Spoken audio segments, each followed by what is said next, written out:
Yesterday, I was just like you, just another guy who couldn't do a gainer.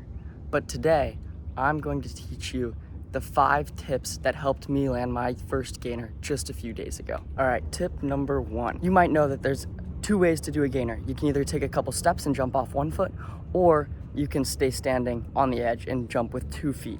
My recommendation, if this is your first gainer, is to start with the 1 foot if you're like me, because I know my biggest fear of doing a gainer was hitting my head on the edge, and while I still had that fear and I had to work through it, it felt a lot better to have that forward momentum already generated from the couple steps rather than having to generate it all at the same time as my rotation. I would also highly recommend measuring out your steps by starting at the takeoff point and stepping 2 steps backward so that you know what your ideal start point is. Tip number 2, big arms. What do I mean by that? If you look at the footage, you'll see that on the second to last step, my arms go all the way back like this, so that on the last step, I can bring them all the way forward, point them forward and up, so that they can really help lead my body into that up and over rotation. And you know, they create a lot of momentum on the jump, so you really wanna have those arms coming through so that you're getting the momentum to go out and up. Tip number 3, look back hard. One of the most important but overlooked aspects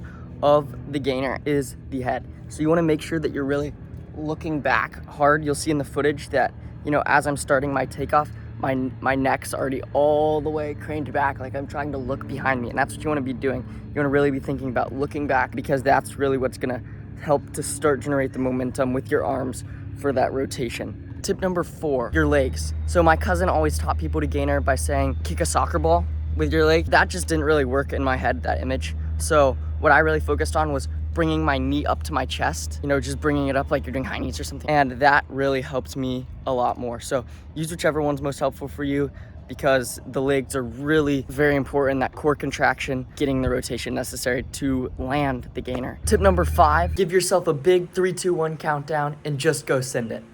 If you nail these 5 tips, you're ready to go and land your first gainer. Just remember to keep your legs tucked, spot your landing, and you'll be golden. Let me know in the comments what you're still confused on and what I can make a tutorial on in the future to help you out. If you liked this video, make sure to check out my other video about bridge jumping and subscribe so you don't miss my next videos. There'll be plenty more adventures. Thanks for watching.